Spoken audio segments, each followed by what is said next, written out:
Thank you for your service, brother. It's been a wild ride these last 8 years. There have been so many great games to come from this console, and I'm gonna miss this era of gaming. So thank you for coming along for this wild ride.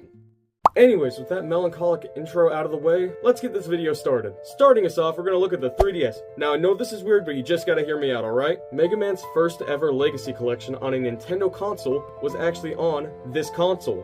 In August of 2015, almost 10 years ago now, Capcom dropped this collection along with 2 exclusive amiibo. This being a regular one, which I got from a retro game store for like $1, and a gold one. It's literally the exact same, but just gold. Can someone remind me why this is a thing at all? Like, come on, man. I just wanted to bring this up so you could see just how many Legacy collections there have been on Nintendo consoles. Anyways, this wasn't too important, so let's go back to the actual Switch.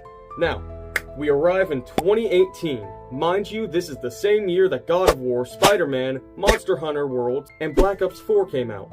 Also, mind you that the last Mega Man game that came out during this time was 8 years ago with Street Fighter X Mega Man. And before that, it was Mega Man 10 back in 2010. So instead of any new games, like any other franchise would get after an 8-year hiatus, us fans got hit with 4 different Legacy collections. Okay, I get the importance of Legacy collections. They can introduce more people to the franchise, make the series more accessible, but also, why can't we just get a new game? Anyways, we got 2 classic Mega Man collections and 2 X-Series collections. So once again, I have to ask the question, why can't we just get a new game?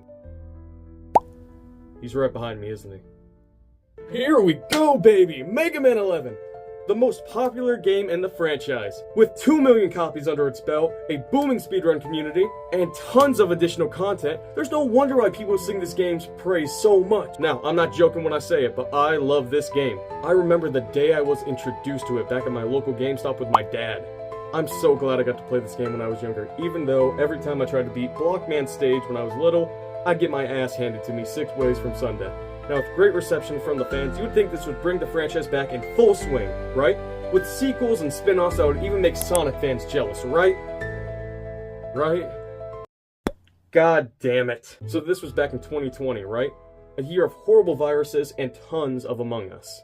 This is a compilation of all the Mega Man Zero and ZX games that were on the Game Boy Advance, but that part was pretty obvious. I gotta say, these games are great, with a serious great story to boot. I seriously can't recommend them enough, so if you can, check them out after this video's done. Now, let's move on to 2022, where we got Mega Man Battle Fighters, and the absolute mouthful that is Capcom Arcade's second stadium, Mega Man The Power Battle. Admittedly, these are the exact same game, only one has been debuilt just so it can run on the Neo Geo Pocket Color, and the other was actually released to arcades. Both of them were just brought to the Switch. These games are bite-sized, like perfect pick-up-and-play style, and while the gameplay isn't that deep, it gets the job done in a pinch, and it has great pixel art to boot.